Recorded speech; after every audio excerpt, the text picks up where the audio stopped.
Woke up early just to pray for a lit. Brand new rolling with the bust down boogers. In the jungle playing Russian roulette. They be chatting just to bump up their lip. What's up? Another episode of the Brooklyn Boxing Podcast. We're here with Mike Hughes, first ever in studio, professionally done. I'm pumped about it. Excited to have you here, man. Appreciate it, man. Thank you very much. Yeah, for sure. I was excited to get you on because, you have an extensive amateur background and a lot of Golden Gloves experience. For sure. Yeah, I've done the Golden Gloves like 7 times. 7 times, yeah. So I didn't even know that. I knew you were a champ, though. So before we dive into that, though, I definitely want to talk a little bit about your sort of journalism background. I know you got some experience with that. Yeah, well, this was crazy. So I got my crossroads in life, in a sense, kind of happened. I caught a felony charge for a fight that I got into. I broke a kid's like orbital bone, and I was facing like 2 years in prison or something. I was having problems getting a job, obviously, because record and stuff. Was this when you were like a teenager? This was in my the end of my junior year of college, I think. The guy was from my school. We got into altercation at a party, and that's what happened. Yeah. And he pressed charges. Like, I thought I was okay, but like a month later, I get a knock on my door at like 10 p.m. and I'm like, that's kind of suspect. I look outside, I see 2 guys in suits, and I'm like, oh, I know what's about to happen. It was detectives, brought me in, questioning for hours, all that stuff. So that was like a kind of a crossroads where I was like, yo, because I was going down like that type of path for a while. And I was having problems getting a job when I left college. It's like I got a degree, but now no one's trying to hire me because I have a record. Yeah. It got dropped to a misdemeanor, thankfully, but still, it's like a violent one. So one of my friends from Vlad TV, he just was like, yo, bro, I can get you a job over here as a writing gig, journalism stuff. I was like, sure. Never taken a journalism class in my life, but I can do it. Went over there. They hired me. And then I started, I created this platform on Vlad TV for what's called battle rap. It's pretty much like the rap version of boxing, like combative rapping. Did that for like 3 years. And while I was at Vlad TV, I won the Golden Gloves. So, yeah. Wow. Yeah, but the journalism stuff was cool, man. I got a lot of experience from that. So the rap thing, did you kind of just jump into that, or is that something one of your interests like prior? Yeah, I was a fan of battle rap since I was like, I don't know, like 16, 17. And it was kind of like a dream come true to like get to meet these people in real life. They're not like, now they're like way more famous than they used to be. But for me, like when I would meet the guys on the street, I'm like, oh my God, I had to like control myself because I don't want to be like too much of a fan. Yeah. But it was cool, man. It was just something that I knew because Vlad TV is a hip hop oriented type of website. So I was like, this will translate well. And it literally just took off. And I became like, if people like want to recognize me, like the first like battle rap journalist, it was pretty cool. It was that is cool, man. Yeah, it was fun. It was a lot of fun. Did you kind of like pick up on that? Like, I saw, you grew up in Hell's Kitchen, right? Like, obviously, New York and hip hop, like, one and the same. So, like, I don't know if growing up, if that was something like you were involved in, like in like rapping, or like nah. Yeah. That's one thing I gotta say, like, cause I come from an artistic family. Like my whole block, Manhattan Plaza, MP, it's like a mixture. It has its blend of the street side. It does have so many artists, like you ever watch Lost? Yeah. Ben from Lost, he like lived in my apartment complex. Oh, really? Yeah, it's like, it's weird. It's like a big blend. Do you know that show The Affair on Showtime? I haven't seen that, no. There's a guy that's from that show that's in my, so it's weird. So there's actors, Alicia Keys is from my block. Yeah, Alicia Keys. So my family's like an acting background and stuff, so I just always like knew how to like perform in a sense, and like interviewing people in journalism was just kind of like a different type of performance to me, honestly. It just kind of came natural. Just talk to people, have a good time, Man. And that relates right to fighting, right? In boxing, I mean, like performing, like people look at it from the outside, they're like, oh, it's just kind of a brutal sport, but it's really not, I mean, when you really look at it, I mean, there's so much technique involved, and of course it is violent, but it's a lot of people look at it like art at the end of the day. So, I mean, when you were starting out, like, is that kind of the motivation getting into boxing a little bit? Like kind of express yourself or find some way an outlet for yourself to get that creative, maybe more aggressive side out of you? Yeah, I mean, well, for me, boxing, I was just kind of always born with like a fighter spirit. Like I remember, I think I was like I don't know, like 4 years old or something. My dad used to watch a lot of old Ali tapes, Jack Johnson documentaries, Jack Dempsey. So I just grew up like watching boxing, like the old school stuff. And I remember all my friends when I was young, they watched wrestling, and I would watch wrestling, and I'm like, you guys know this is fake. Like, there's no way you could think this is real. So I just always like gravitated towards like combat and stuff like that. I wasn't raised in like a bad household to like fight and stuff, but like I just gravitated towards it. My parents didn't actually support the idea of me being a fighter. So when I was in college, I was like, look, if y'all want me to finish and get my degree, I'm gonna start fighting, because like. Was that when you started to take it like really serious in college? That's when I started boxing. I started boxing at 19. So later, yeah. A late start. I did Taekwondo growing up, and I did MMA on and off when I was in high school. But like my dad, like kind of like I'm not trying to like bash him, but honestly, Tiger Showmans, they wanted me to join their professional fight team when I was 15. I told him, I was like, yo, like I'm a pro fighter. And he was like, just because I'm also writing and stuff. He's like, yo, stick with writing. That's what you're good at. That's what you're best at. He was always worried about, brain damage and stuff and fighting. Yeah. So it kind of discouraged me. And then I just like stopped going to train and just started doing like stupid stuff and getting into trouble. So then it was like, yeah, I just kind of got fed up. I was like, look, I'm lost. I have like a case now. This is ridiculous. Yeah. I need to find a purpose. And boxing became that. Mm-hmm. Yeah, definitely. So talk to me a little bit about the Golden Glove. So obviously you started to take it real serious in college. Yeah. Talk about that development and when you sort of made that jump into Golden Gloves. I know you said 7 times, so I didn't even know 7 times. Yeah. The first time I did it, I was with my very first trainer, Bernard, and loved him, but I didn't fine-tune the skills too much, because my friend brought me to the gym. It's called Kingsway. It's now closed down, and he kind of hyped me up for being like just a fighter from outside of the ring. So the very first day I went into the boxing gym, they had me spar people, like my very first day. So I was just pretty much boxing people just with like street fighting and like MMA kind of skills. I had my first fight at 20, and I did the Golden Gloves the first time when I was 20. I won my first fight by TKO, and I was like mad hyped. I'm like, I'm about to win this whole tournament. The very next time I fought, how graphic can we talk? Yeah, go ahead. All right, so the real story, the real story behind my first loss. I fought this kid, rest in peace, because he died a few years later, like some weird medical thing. His name was Idrissa Skip Kamara. Everyone called him Skip. I didn't know he was like a national champion, all this type of stuff. I'm like, this kid looks like a regular person. So I fought him. He beat the shit out of me. And he like hit me with a left hook. I think he gave me a concussion. Definitely gave me a concussion. I had headaches for like days, but undiagnosed. But before the fight, my ex-girlfriend from college, I didn't really know like what you should and should not do before a fight. So like we hooked up, you know what I mean? Like 2 hours before I left my house. So when I got to the place, I'm like in the ring, I'm like, yo, my legs feel kind of shaky right now, man, damn. And yeah, I paid the price, and I learned from that. Even though I'm gonna be honest, I learned from it, like what could happen, but I still didn't learn like not to do that. Yeah, it takes your legs away, right? Yo, man, that was, you tested that. Yeah, you tested that theory. It was bad, bro. It was bad. But yeah, then I was in boxing, and I was going to, like, I was having issues outside, not just with the legal thing, but other situations and stuff, and I was feeling kind of lost. So there was this one situation that occurred. I got with a new trainer at Kingsway. His name was Jose Rodriguez.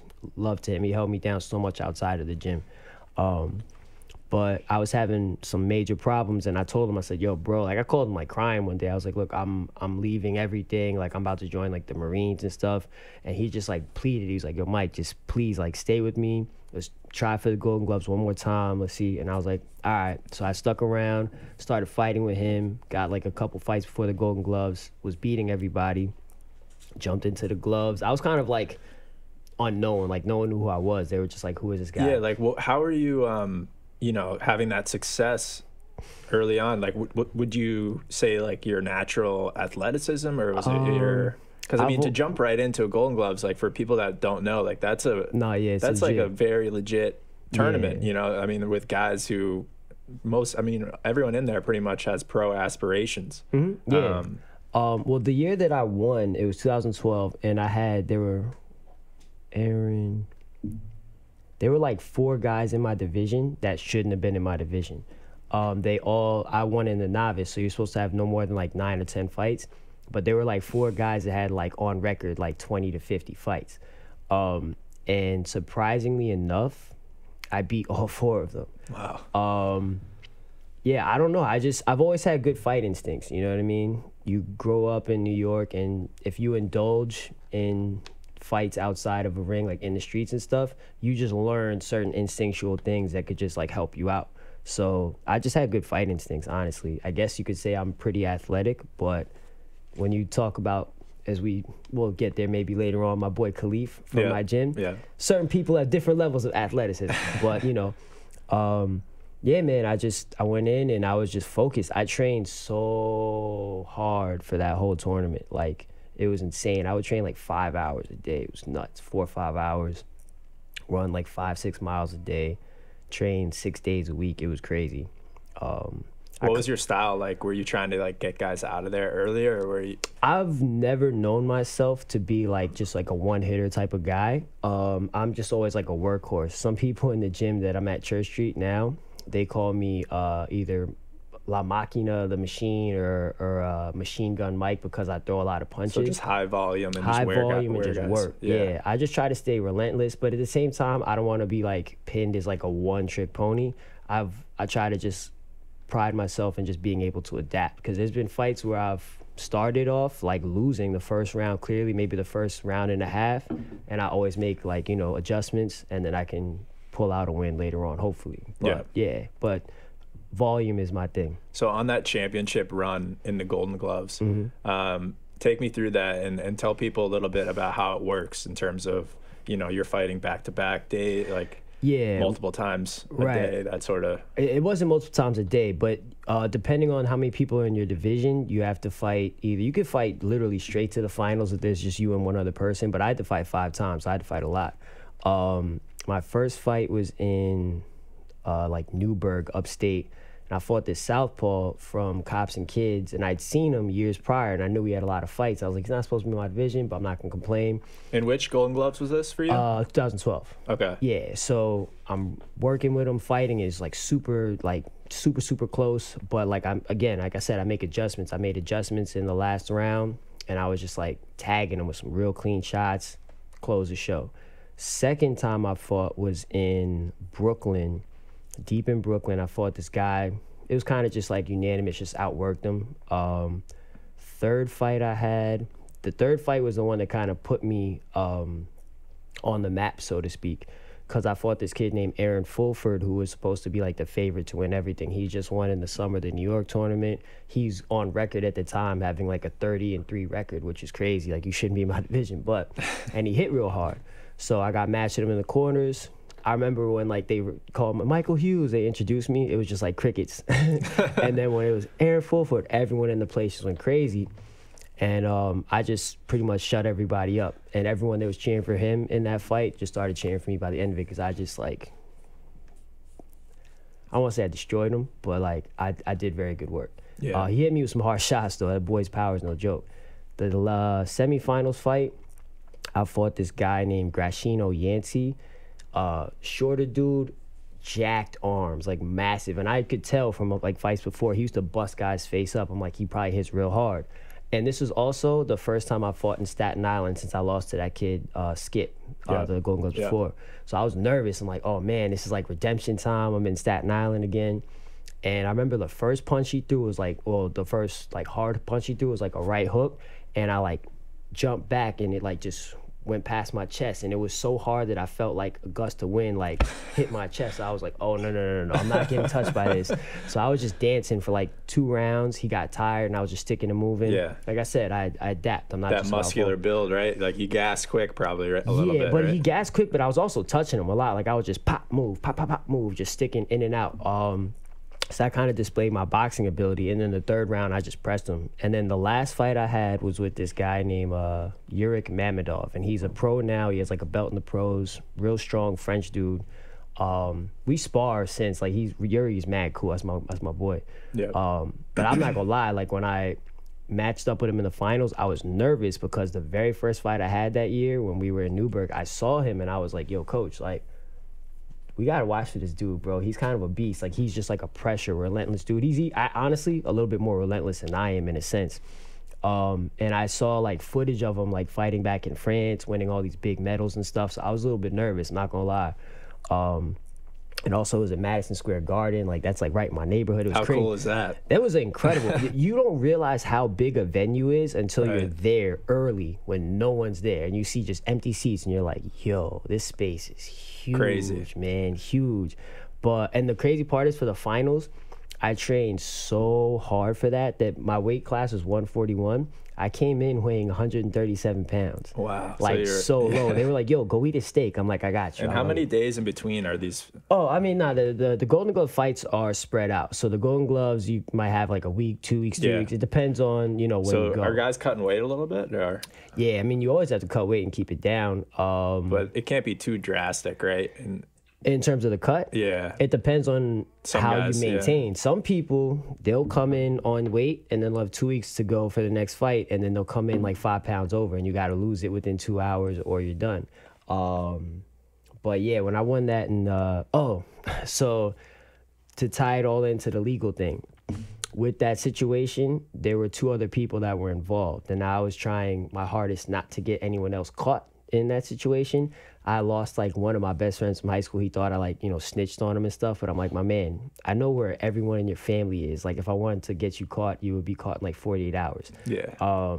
So one of the guys involved was also from my block. So to make sure that he didn't get caught in any situation with, detectives. Sorry, I like got out of the shower like recently, and my hair and it's also snowing. The snow my too. hair It's drips for like outside, 4 hours. Yeah, so I'm like, get off me.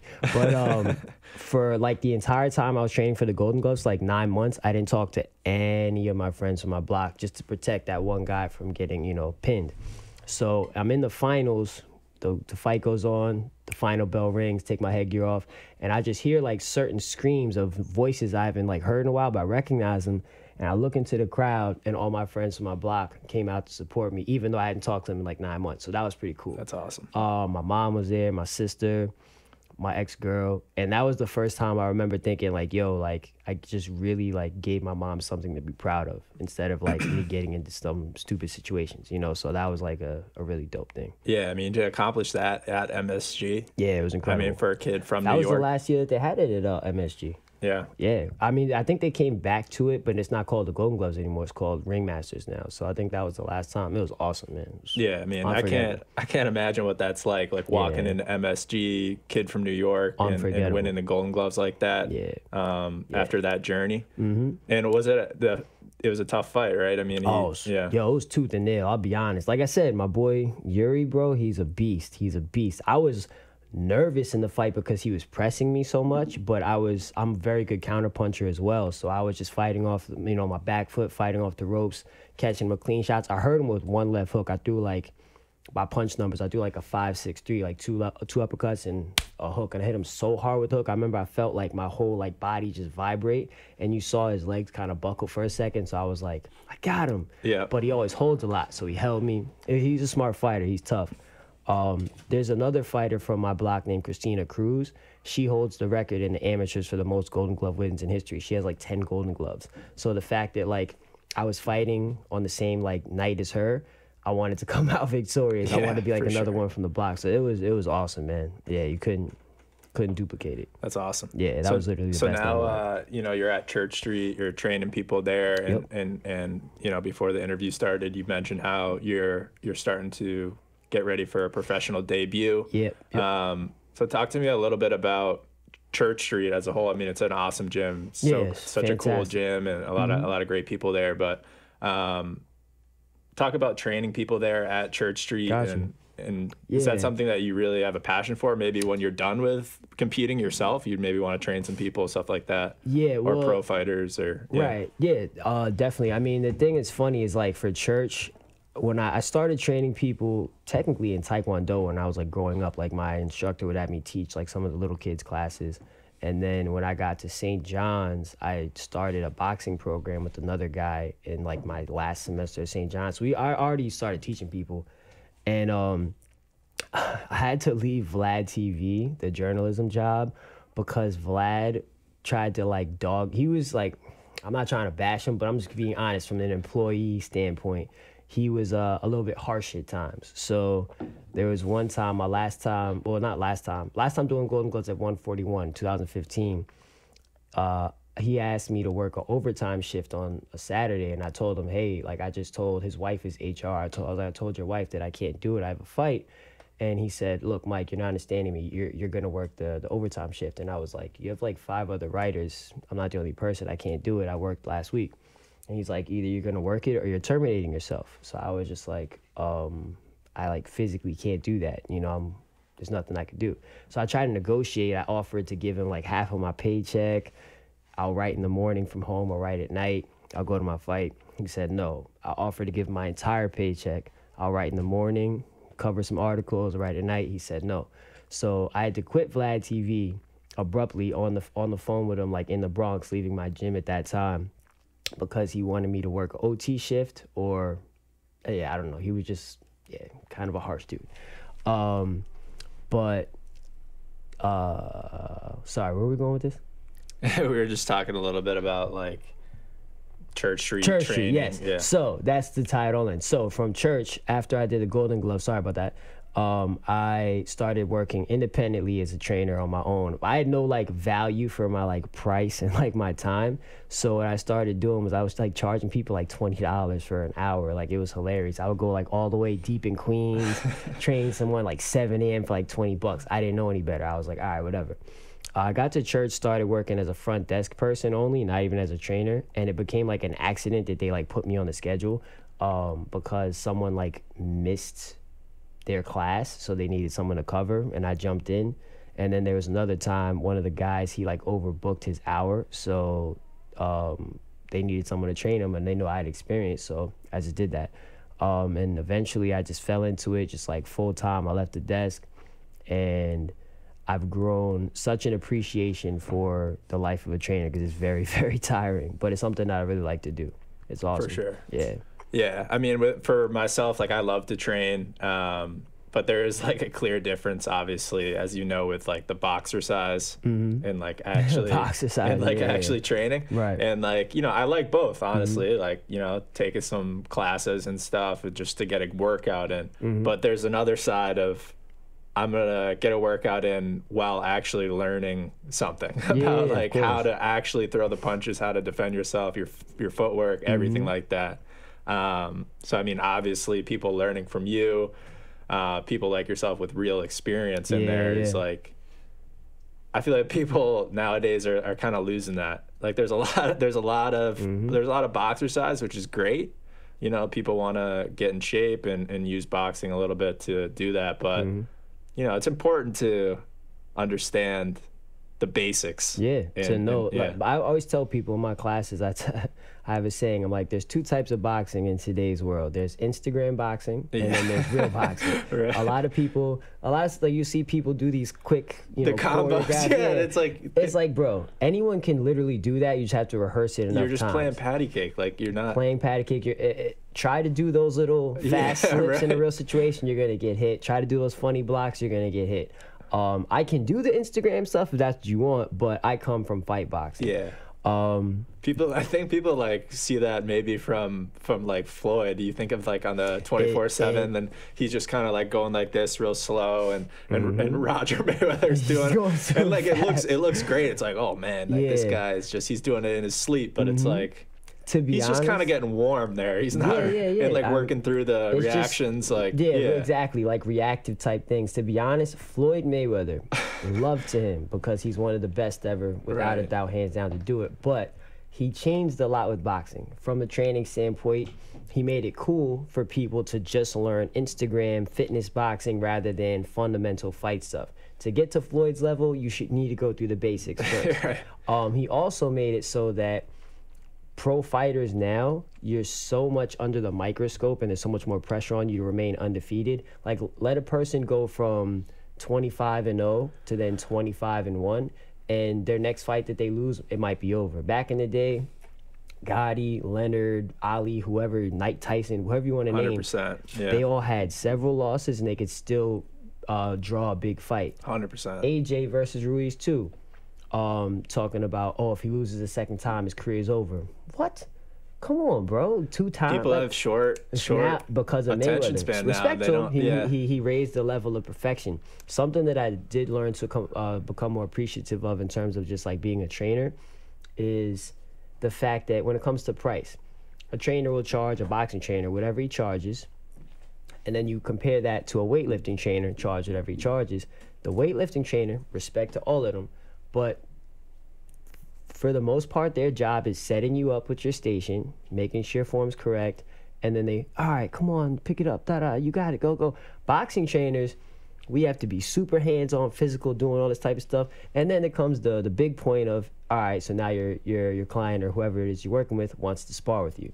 And now a guy like myself, I had this one dude I train like 6:30, 7 a.m. 3 times a week.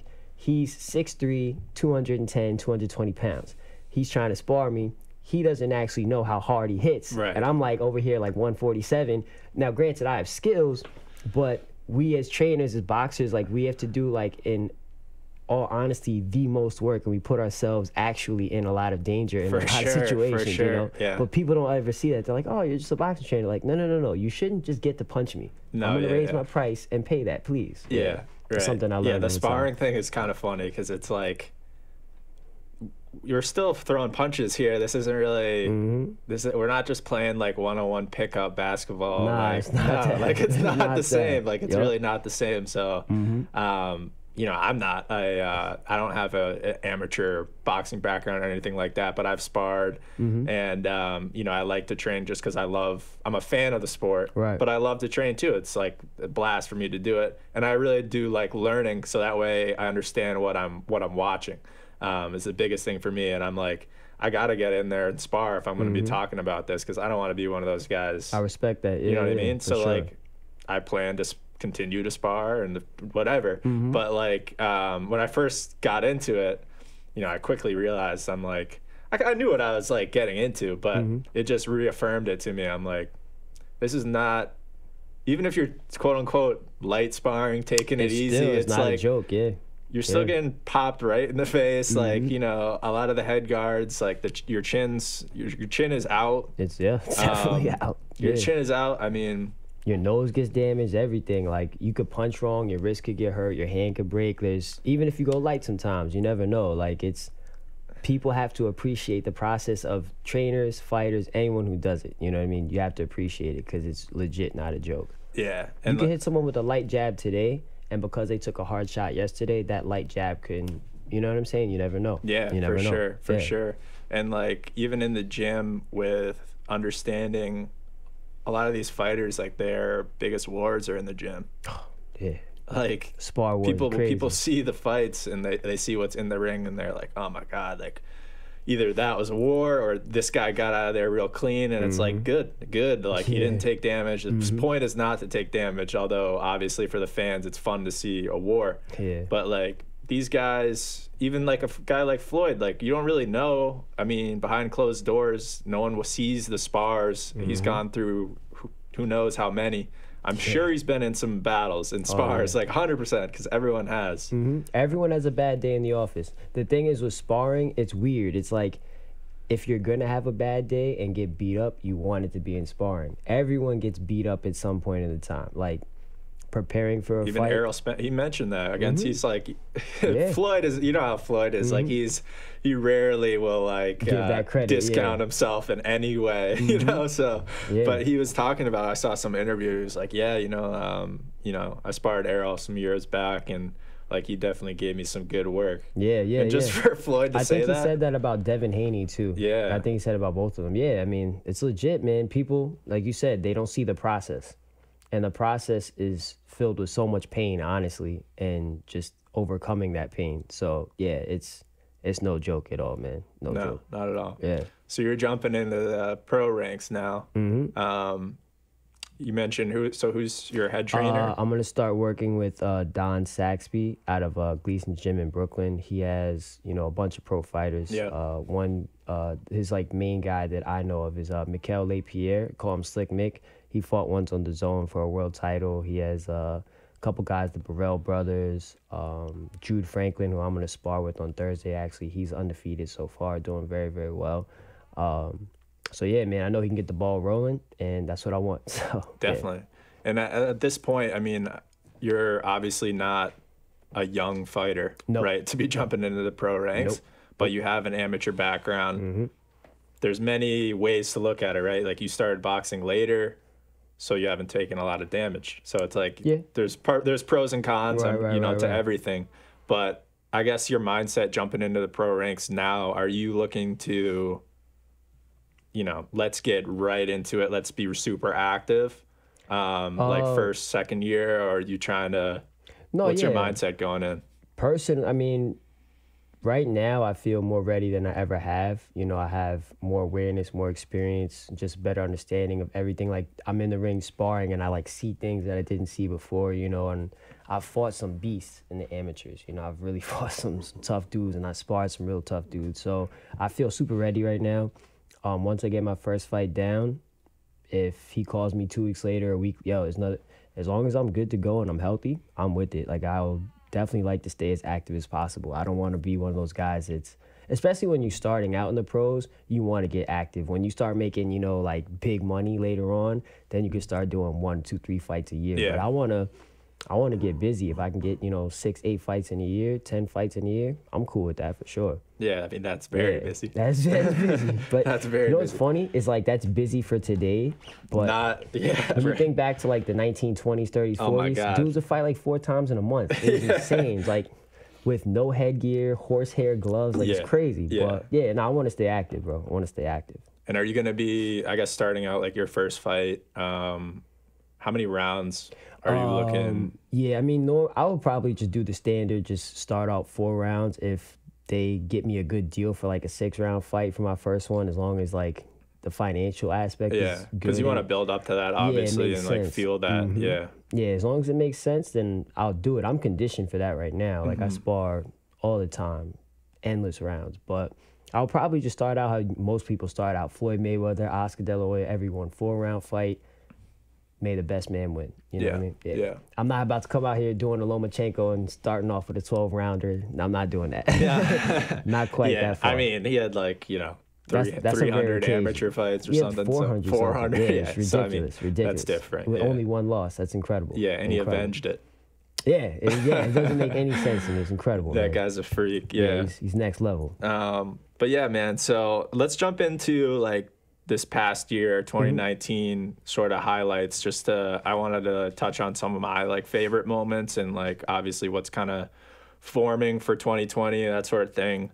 So I mean, the biggest fight for me in the past year, not the best fight, but I'm just saying shock and just grab the casuals' attention, was obviously Joshua Ruiz. That upset, that just had to be it. I mean, that was I MSG Ruiz in there, and I remember going into that fight, like, I definitely did not. I won't try to claim that I thought Ruiz was going to win that. I won't say that. Yeah. But like, I remember going into that fight, I was like, you know, I think like Ruiz might make this competitive. Like, I don't think Joshua was just going to go in there and wash him out right away, because I was looking at Ruiz. I'm like, all right, like, yeah, he's lost 1 fight in a split decision or majority decision to Joseph Parker, no joke, in his hometown, which like a lot of people thought that Ruiz kind of got robbed in that fight, or was very close. Yeah. So people, I mean, obviously they discounted him, and what happened. But I mean, like, that was just ridiculous. And then, you know, I was a little disappointed, honestly, in the rematch, because I was Ruiz. I don't know. I'm conflicted. I know. Like, I think, is Joshua the better fighter? Yes. But Ruiz, I still think, like, if they do it a 3rd time, he could easily knock him out again, because he just didn't show up right in that rematch. And, like, it just gave, you know, now there's question, like, what if? And it's like, I just wish he he came ready again, so we really know. Yeah, exactly. I mean, for the first fight, man, I didn't personally know who Ruiz was before that. I mean, you did the research, like, oh, okay, he's fought this person, he only has one loss, so he's actually pretty good. But, like, you remember Pokemon? Yeah. No disrespect to Ruiz, but he looks like a Snorlax. Yeah. Like, he just looks like super big and, like, round and, like, just, like, friendly. But he's fast, though. Fast hands, bro. And the thing with Joshua, he came in, his mistake was just to do, like, bodybuilding. So he was stiff, didn't have, you know, conditioning, stuff like that. He was looking big as hell for that first fight. Yeah, he was super jacked, but that's not what you need for boxing. The thing is with Joshua, I still stand true to this. He's a chinny type of guy. You can tap him and he gets hurt. But at the same time, I think that a lot of people, myself included, for that fight, forgot how good of a boxer he is, because he's, for like the past like 2 or 3 fights before that, he's been coming in super, super bulked up. So he's not showing the type of boxing skill that he really has that he showed in the rematch. Granted, in the rematch, like you said, Ruiz came in living the fame. You know, he was living a celebrity life, overnight. If you notice, in the weigh-in, he didn't take off his shirt. He didn't take off his shirt till the last second because he wanted to show how big he was, you know, in the actual fight. I think that if Ruiz does train, and he gained 16 pounds for this fight, that's inexcusable. He's almost 300 pounds, inexcusable. If he does train hard for the third one, which I think they'll do, he has to lose the 16 plus another 16. You know, he has to come down significantly, like at least 30 pounds lighter, maybe even 40 if he can do that. And with the speed that he has with his hands, explosiveness, you never know. Yeah. You never know. No, I should credit, like, Joshua, obviously. I mean, like, he did exactly what he was supposed to do. You know, he came in and he just, he lost 11 pounds of muscle. Yeah, he just boxed the shit out of him. Yeah, and, like, you can't be mad at him for that. He did smart things. But there is that side to it as well. Like, even like Robert Garcia, I saw, like, Ellie Setback little interview. He's like always in their gym with Mikey and all those guys, and they're like, yeah, like, you know, Joshua did everything to not get knocked out again. Very true. And that's also true. I was like, yeah, he did. I mean, he boxed exactly how he should, but he also did not go in there to stop Ruiz. Yeah, he didn't go in to take any risk. That's very true. Very true. I don't know how to feel about that, because I'm like, like, you know, it'd be you kind of want him to go in there and, like, get that win back cleanly and say, you know, like, that was a fluke kind of thing. But I mean, I guess it shows that he knows that Ruiz is dangerous and you can't. He respects him. The thing I will say is with that is, if we're going to criticize Joshua for fighting that way, we have to criticize Mayweather for, like, the entire second half of his career. Because all he really did was fight a Mayweather-style fight. Intelligent, touch, move, clinch when you have to, break, spin him out. He didn't really do anything different than an intelligent fighter who knows this person can potentially hurt me. Yeah. I'm not going to get hurt. I'm going to get the W. I do feel you. Like, you get it's just because he got knocked out. Yeah, you get stopped that like, bad. You want to, you know, get that type of vengeance for sure. But I'm not mad at him, man. He looked like a pure athlete, a great boxer, and they're going to do a third fight. There's too much money to not do it. Yeah. Do you think they do it? I don't think they do it right away, though, right? No. I mean, they did this right away, technically. I mean, Joshua, look, usually if you get, like, stopped like that and you lose 4 belts in one night to Snorlax, to Ruiz, most people would want to do, like, maybe a tune-up fight to get their confidence back. Joshua went right back to it. Yeah. So as long as they get the numbers right in the contract, I think they'll just run it straight right back. And Ruiz just has to get in the gym. I heard he didn't get into the gym until like 2 months after his trainer wanted him to. Something like that. Something that's like crazy about that card. That was the card with Jake and Logan Paul and them on it. Or was that was a different one. Different card. All right. So with that, just off topic, but the fact that we now have YouTube dudes coming in, banking millions. I know I mean, salute to them, but it just shows like. You have, on the undercard, you have genuine boxers who eat, sleep, and breathe boxing. That was the card. It was, I think the main event was Logan Paul versus KSI. Yeah, KSI, Co-main was Billy Saunders. Can't remember who he fought. Yeah. And Devin Haney was on that card as well. Yeah. And one of my boys from Brooklyn, Nikita Bobby, he fought right before. Yeah, he looked great, too. Yeah. His opponent, I mean, that was ridiculous. His opponent, it was kind of weird. Yeah, that was Nikita's a beast. I've sparred him. Yeah, he's mad hard. Yeah. He's a star coming up. Yeah, for sure. But it's like you see these people who eat, sleep boxing. and then they're getting paid just a mere fraction of what the YouTube dudes who aren't, you know what I mean? That's just interesting to me. I'm not gonna knock them. Hustle, get your money. If the people are willing to pay to see it, it's cool. But I feel like boxing has been like infiltrated in a sense. No, I hear you. I was thinking about, I'm a little conflicted on that as well. Like I've talked about it before. You know, Eddie Hearn and DAZN are obviously kind of like spearheading that like movement. You know, Logan Paul's brother is fighting at the end of this month, and now Antonio Brown, like they're saying like he might get in, and I'm like, you know, where is this headed? Like, I like the first one. I didn't have too much of a problem with it because I'm like, all right, at the end of the day, they're bringing a ton of new eyeballs. Very true. You know, I'd imagine Billy Joe Saunders is getting paid more because he's probably, you know, he's getting pay-per-view cut or downloads, whatever. Something, yeah, exactly, subscription. So on that side, I was like, you know, I'm kind of okay with it, but where are we going with this? Like, is it just going to be mixed events where you're having, like, I don't know if I'm really down for that. It looks like it, honestly. I mean, the thing is, it's just where's the money? Yeah. And the money now is just with like YouTubers in a sense. Not solely with them, but they do bring in a lot. I can't, it's just as a fighter, if I know I'm on a card and I'm gonna get paid like $20,000 and I live, eat and sleep boxing, and this person just trains for like 2-3 months, does YouTube stuff, and he's getting paid like 20 to 50 million, I'm probably gonna feel some type of way about that. Yeah, you know? yeah. At the same time, I guess I need to start a YouTube channel. You know what I mean? Yeah, no, I hear you, man. It's kind of a weird time. I hope they don't go like overboard with it. I mean, if they want to do these events, fine.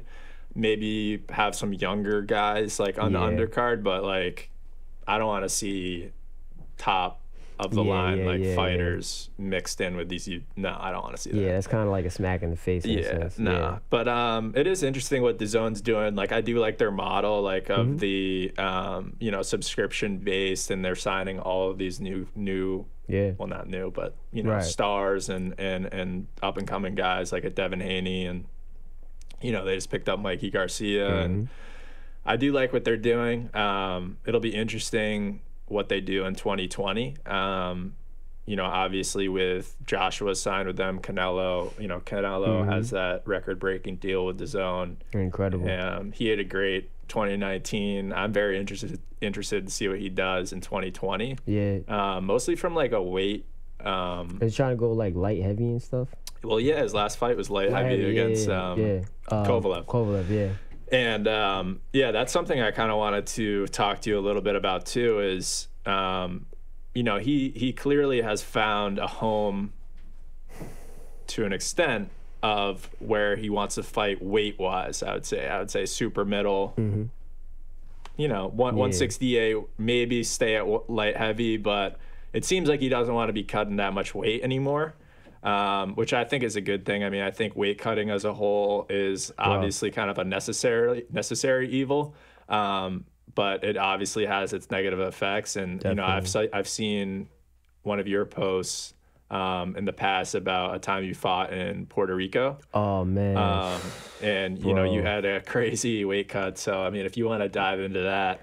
All right, well, yeah, that was a crazy story. And even crazier, the opponent that I fought, did you hear about the guy who died? He got killed, Max Dadashev.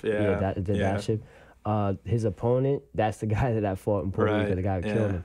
So pretty much it was after the 2015 Golden Gloves when I quit my job, Vlad TV, whatever. I had just lost. Tough fight, but my head, that whole Golden Glove was crazy. My head wasn't even there. Like I arrived at the Barclays Center, and my coach at the time, who literally probably trained with me no more than like 5 to 7 times from like January until like I think the end of April, because when I left Vlad TV, I told my coach, "Yo, bro, would you mind if I like don't pay you until after the Golden Glove, just so I'm living off my savings right now, if I can, you know." He said no problem, but then when he said no problem, he stopped showing up. And when I get to the Barclays Center to fight Rich, I see my coach outside like cursing, screaming, and I'm just like confused. I'm like, "Yo, what's going on?" "Oh, I didn't get my book renewed, so I can't work your corner. They're not letting me in." And I was just like, it just threw me off. So my head was like somewhere else. And yeah, that was a rough time. But yeah, so pretty much right after that, I took off like 6 weeks. I just like stopped boxing. I was like just kind of like frustrated and fed up. And I was with my ex-girlfriend at the time, and I kind of just dove back into my old habits. I'm gonna be honest. I was like drinking, smoking, partying, just doing just regular life stuff. I ballooned up. I was like 165, 166, and I used to fight at 141. I got a call 2 weeks before the fight from the president of like the New York amateur circuit, Ray Quadrado, and he was like, yo, Mike, I got a fight in Puerto Rico. Do you want it? And I was like, hell yeah, Puerto Rico. Like, get a trip, fight. Why not? Sure, I'm down. He's like, are you in shape? I lied. I was like, yeah, I'm super sharp right now. He was like, are you at weight? I was like, yeah, bro, I'm underweight. Super lied. Like I said, I'm like 165, 66. I'm underweight. Super, yeah. And he was like, been sparring? I'm like, every day. I haven't sparred in like 6 weeks. Been sitting on the couch. So once I got off the phone with him, she used to live, well, I lived with her at the time. We used to live at 96th Street in Columbus. I got dressed. I put on like 5 hoodies, like a North Face jacket, 3 pairs of sweatpants, like Timberlands. And it was cold outside, and I was also trying to cut weight. I went running from 96 in Columbus all the way down to Battery Park and back. Damn, and yeah, it was rough. And like this is off of 6 weeks of not doing anything. And I remember I left my wallet intentionally in the apartment so that I had no choice to like cop out and hop on the train. So on the run back, I'm like stopping in parks, laying on benches, and I'm like dying. I'm like, oh my God. It was like 15.1 miles like total, something insane. I go back in Tim's, bro. In Tim's, yeah. That's the icing on top. In Tim's. God. It was rough, bro. It was rough.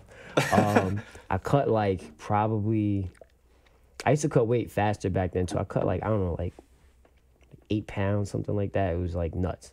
On that, yeah, alone. Like I was sweating so much. I had like the thermal. Oh yeah, I mean 15 miles. Yeah. Yeah. It was a lot of water weight. But then I got back in the gym like 2 days later. And one of the guys I used to spar with, like, consistently back then, I used to pretty much, by the time I left the gym in the finals of the Golden Gloves, I used to get the best of him, like, almost every single time. When I got back in to prepare for that fight in Puerto Rico, he was destroying me. And that's when I knew I was like, yo, this is about to be a problem. Like, I shouldn't be getting beat by this dude right now. So I cut the weight. I look skinny, unhealthy. I look like the dude from Memento, that movie. Just mad unhealthy. Get out to Puerto Rico. They let us weigh in the day before. It was like kind of like a pro style, which is pretty cool.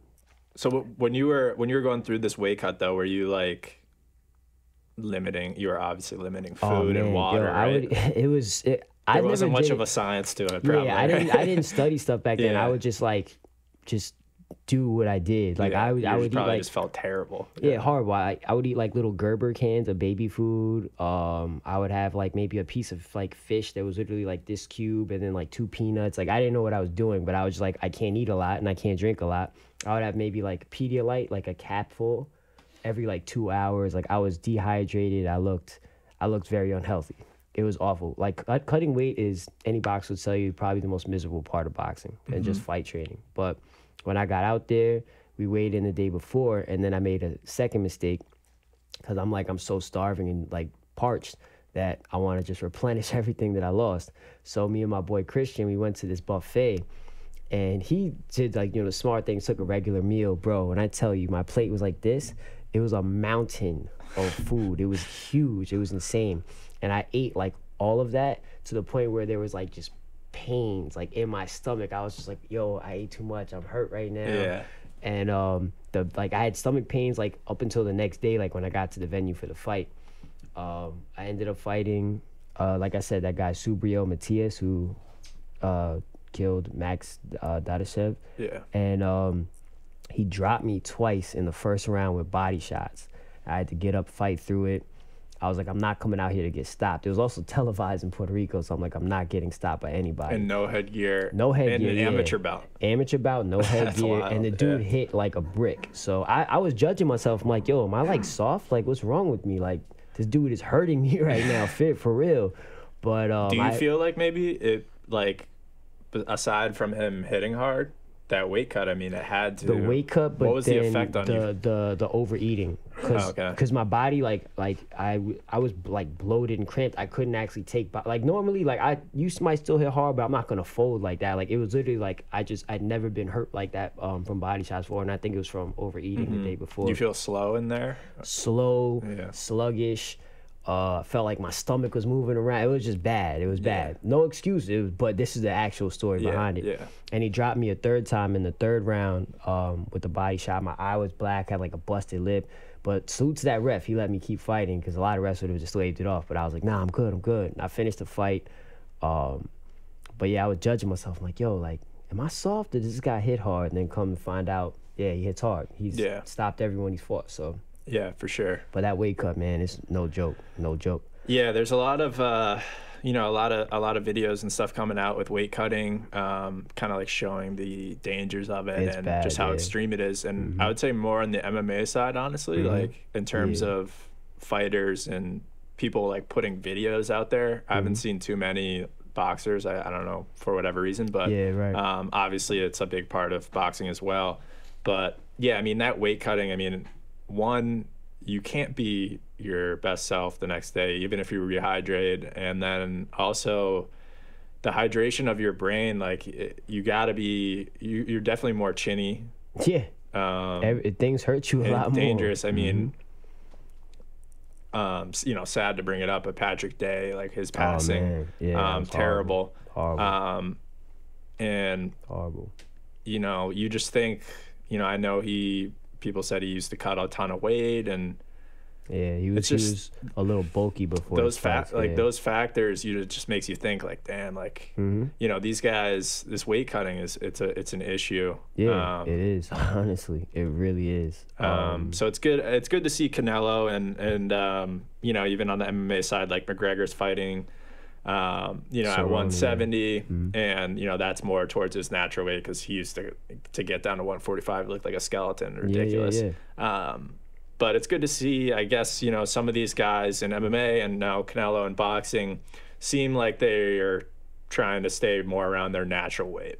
It makes more sense. I mean, I do know why people cut weight, because ultimately, if let's say your natural weight is like 160, but you're going to fight a guy who cuts from like 185, you're not necessarily going to fight that person because they're going to naturally hit a little bit harder and heavier. So you want to cut down lower so you pack more of a punch. I understand it.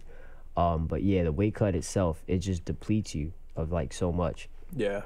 And Floyd, I don't think he really ever cut much weight at all. Floyd was a different level of discipline. Yeah. Floyd, I think also because he boxed since he was so young, his body was just conditioned to just staying like at that like low weight. Yeah. But he would also, he's a person, he would tell you, yeah, I go out to the club, I eat fried chicken, I eat some French fries and stuff, and then I go and I run 8 miles before I go home. So his, because he didn't drink or smoke or anything, so he would like be in the club, but it wouldn't matter because he's just hanging out. Just hanging out. Yeah, it was different level. So I remember him like posting, you know, I think like in the Maidana lead ups and stuff, because Maidana had a pretty big weight cut, and you know, Floyd, like he's always trying to mess with people like mentally, so he'd be posting himself like at IHOP eating pancakes and like all this stuff like before the fight, because it's like he really didn't have to struggle in that sense because he was usually already on weight, and he didn't care that he was a smaller guy because he relied on his skills, obviously. Yeah, for sure. For sure.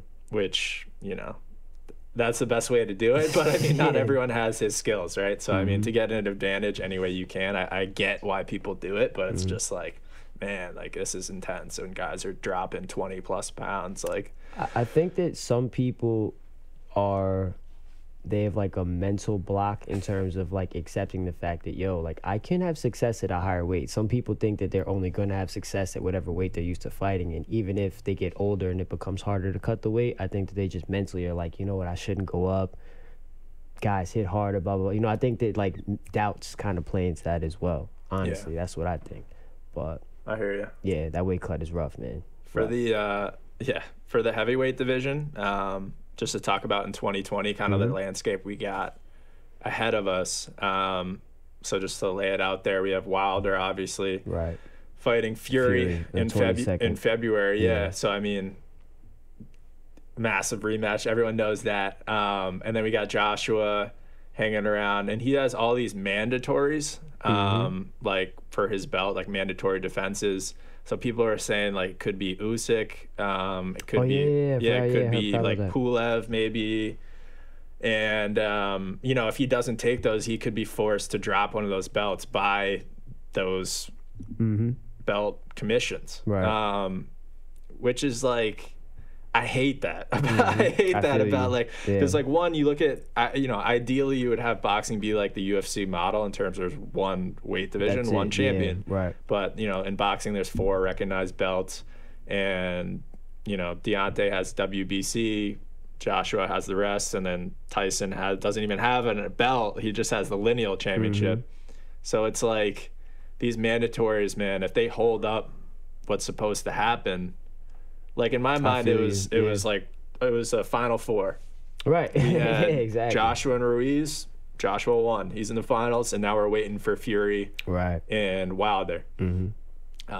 But it's looking like that might not be what's next, which it kind of sucks, you know. Like everyone wants to see Joshua versus Wilder. Yeah. You know, I'd love to see Fury as well. I think Fury would outbox Joshua in a decision. Oh, without a doubt. Yeah, I think so. But I think Wilder would knock Joshua to the moon. I think so too. Yeah. I think so too. Yep. Because I mean, just to talk about Wilder, I mean, like this dude, I just think his one punch power is insane. Like Teddy Atlas said, it's the hardest heavyweight one punch power he's ever seen. Yeah. And like obviously that says a lot. He's, you know, with Tyson and everybody. And he's seen everybody. And it's like, man, like Wilder, this dude, he hits different. And I think his overall boxing skill is a little bit like misunderstood. I don't know if you would agree with that. I think so. No, I think it's misunderstood, and it's undervalued and like underappreciated, because he can box. The only thing is he, I think, mentally relies on the fact that he can hit so hard that he doesn't do all of the effective boxing things that he could do if he actually just took off some of the power from his shots. He looks for the one punch. Wilder versus Ortiz too. All he's doing pretty much the whole fight, through a couple little overhands, maybe a 1-2. Lost every round. Lost every round. The thing with Wilder is he'll throw, the only thing is I'll say he's kind of predictable. He'll throw like a 1-2, maybe a jab, a 1-2-3, or like an overhand right, like or a 1-1-2, double jab cross, throws that too. But otherwise, he's just doing this. He paused. But then the punch stats are counting these as punches. You're like, oh, Wilder threw 20 more. No, he didn't. Wilder threw 20 punches in the entire fight. He didn't throw any more punches than his opponent. Yeah.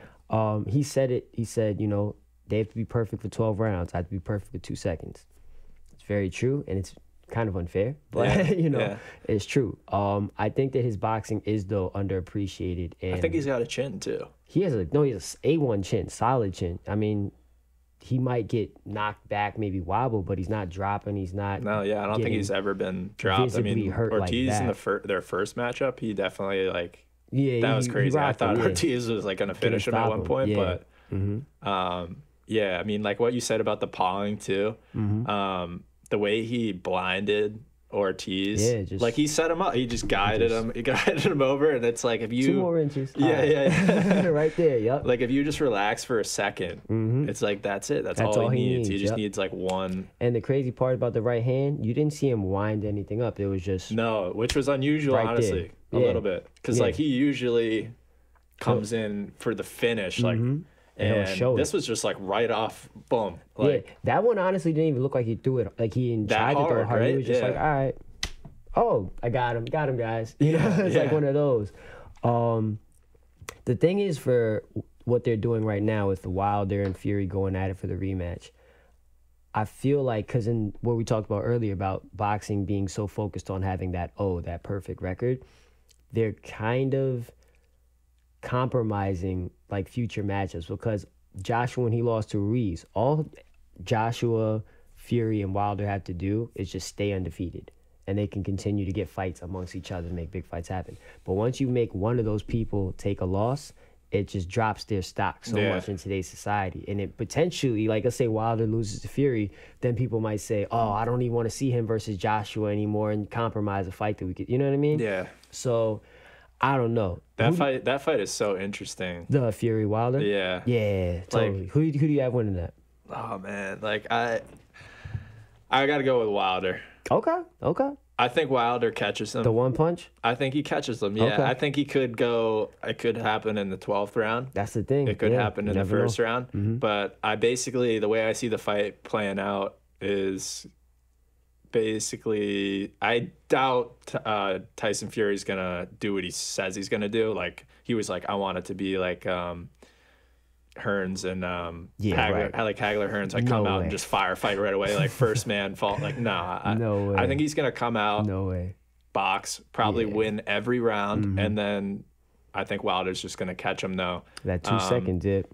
Yeah. I think he's gonna catch him this time, and it's gonna be a wrap. I mean, I think the first time Fury was nearly perfect, and he still got put on the canvas twice and yeah. obviously the last knockdown, he doesn't even know how he got up from that. Like, credit to him for getting up. Like, it's unbelievable. That was incredible. Yeah. like one of the more exciting fights I've ever seen. Gotta be yeah. like one of the craziest rounds of like all time, because he Without a doubt. not only got pinned to the canvas, then got up and won the rest of the round. Yeah, that's the So I real mean, kick, arguably, I mean, Tyson probably won that first fight, I would say. I think he won. I think that when I but was I'm not watching mad at the draw at all. Yeah, when he dropped him a second time, I'm like, all right, that just gives the judges a reason to save Wilder from suffering his first loss, and then therefore preserving potential money and matchups in the future. Yeah. Yeah, Because pretty like much. I wasn't mad at the draw, because I'm like, Fury, Yeah, 2 times hitting the canvas against no one knows how he got up anyways. So It was incredible. So I feel like that was like a movie. I'm like, this doesn't happen in real life. oh my And then god! I mean, watch it I'm matched like, his whole story and everything too. Yeah, like, man. crazy. I mean, I love Fury too. Like, I'm a fan of both.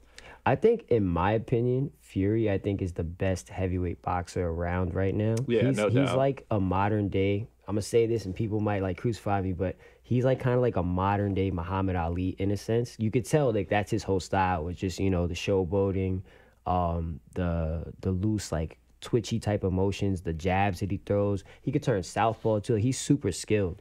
But yeah, Wilder's literally a wild card. You never know. You absolutely never know. You think you're gonna go with Fury in it? I went with Fury in the first one off of boxing. I'm gonna go with Fury off of boxing. Decision or Decision. Nah, he's not. If he stops Wilder, I'll be surprised. He's not stopping Wilder, I don't think.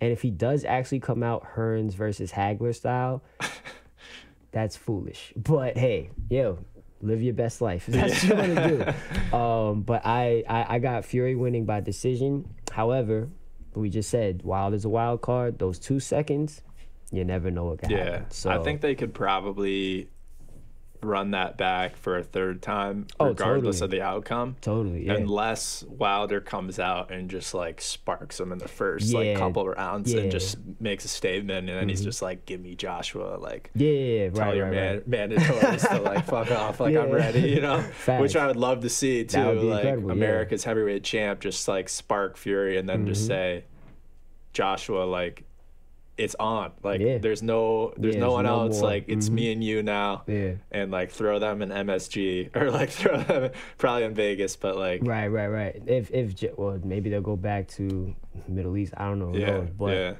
who do you think will win between Usyk and Joshua? That's a really interesting fight too, because I mean, Usyk, honestly, I wasn't that impressed in his heavyweight debut, just from the standpoint of like his power. I don't think his power at heavyweight I don't think it translated as well. Is gonna translate that well. I think obviously he's tremendously skilled and like I think he could maybe. That's the thing. Like, is he gonna beat Joshua on points? Like, are they gonna? Yeah. Like, yeah.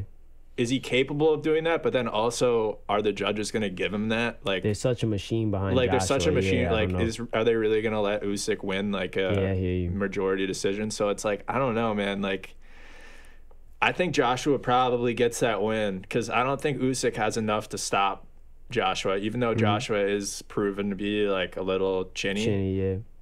I think after that Ruiz experience, he probably knows now, like, I have to box a certain way, most likely. Right. So I would say he probably tries to implement that style against Usyk, and it's probably a close competitive fight, but that's kind of how I see that playing out. I feel you there too. I think that if Joshua boxes like anyone the way that he boxed Ruiz. Now, granted, not everyone's gonna be pushing 300, so they're not gonna be as slow. But if he boxes anyone the way that he just boxed Ruiz, I think he'll give like. I think he'll actually give Fury problems. I still think Fury would win because that's Fury's whole style, and I think he could potentially stay away from that one punch from Deontay Wilder. Potentially. That's a big potential. Because I've seen Deontay Wilder, he dropped a dude with a jab to the body in his early like pro career. Like that's unheard of. A jab to the body. Like that power is freakish, man. What's your take on Claressa Shields and Layla Ali if they get in the ring? Yeah, man. They've been talking about it. Yeah, I saw them mention that, and like Layla obviously was like talking a lot of trash about that, and she's 42, I think now. Obviously been out of the ring for some time. Yeah. I mean, I'd be curious to see it, no doubt. I mean, I think it'd be great for women's boxing, right, 100%. Right. I don't know what weight they would do it at, like maybe 168 or something. They would have to be a little bit up. Yeah, so we'll see. I mean, I think Claressa is amazing. Like she's an amazing talent, and like she's very young. Right, for sure. And like Layla, it's just like, I don't know. Like she's 42, she's been out of the game for a while. Like maybe if you give her a year, like to really get back. That's what Claressa said. She said, I'm willing to give her a year to get back and train. My thing, I mean, Claressa's been so active that like it just makes sense, and she's proven how good she is to just, obviously bet on her. Yeah. Regardless, it would be an interesting fight that would obviously raise like, the price ceiling for women's boxing, the notoriety. That would probably become the first pay-per-view women's fight ever, without a doubt. I mean, the thing with Layla too is like she's shown, I think she has 20 knockouts or around there, and she and Claressa has like one or two stoppages. Like her last fight was like the first time she like put someone on the canvas. Yeah, she's not a hard which is puncher. not like a knock on her. It's just not what she does. So it'd be interesting. I think Layla could like maybe hurt her. I mean, she's definitely gonna be the bigger fighter in there, and Claressa has been put down. Yeah, about to say she's been dropped before. So it'd be interesting. Claressa's thing for me, like she's a very skilled boxer. She's flashy when she wants to be, but there's times when you watch like from all her fights, she'll hit her opponent with some like hard stuff, maybe like wobble them a little bit, and then instead of going for the kill and following up, she'll step back and she'll like do a little showboat, and I'm like, yo, that right there was your knockout, but now you're gonna go for the full 10 rounds. Do you think the women's boxing should be 12 rounds in 3 minutes? No. You want to keep it 10 rounds 2 minutes? I mean, yeah, I think where it's at is fine.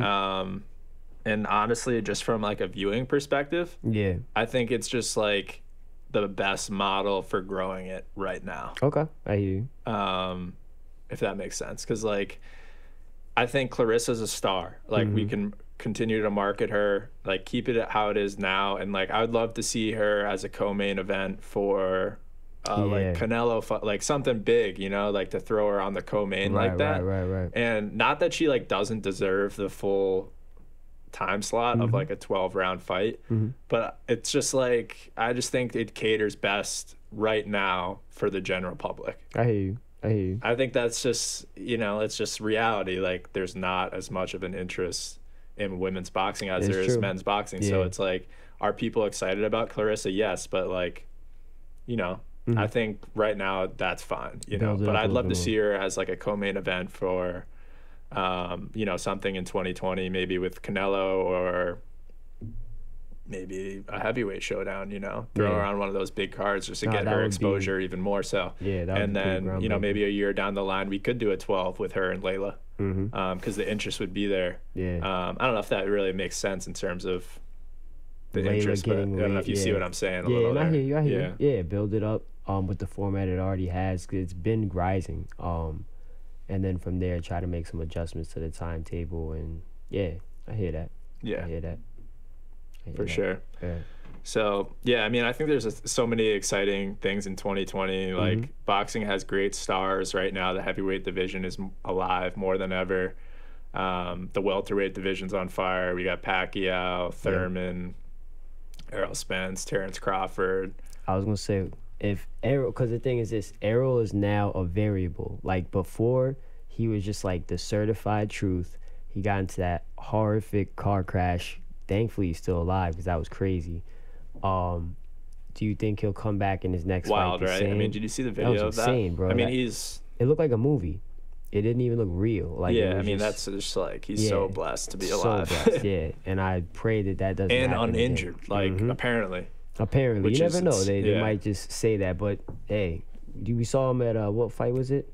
I saw the interview you're talking about. Yeah, he seemed like his voice was a little different. It was a little different. His speech was slightly, like, slurred, or like it was like harder for him to, like, I don't know, speak as clearly or something. They said he had dental. Yeah, he lost some teeth, I think. So that's the thing. You never know actually in reality how hurt he might have been. He might have had like 2 broken ribs, but they're not going to say that. You know, they just don't want no one to know he has a weakness. Yeah, you're right. I mean, it is interesting, and he had like facial lacerations. I'm like, you could see like some of the scars like around his eyes and stuff. Yeah, that definitely made me think about, like, is he gonna cut easy now, or it's a variable there. So I do want to see, like, one of the big epic fights I want to see is obviously him and Terrence Crawford. Yeah, for sure. I'm just hoping that it doesn't become like tarnished because Errol has like a lingering injury that now, you know what I mean, that affects his ability. Who would you have winning that outside of any potential Errol injuries?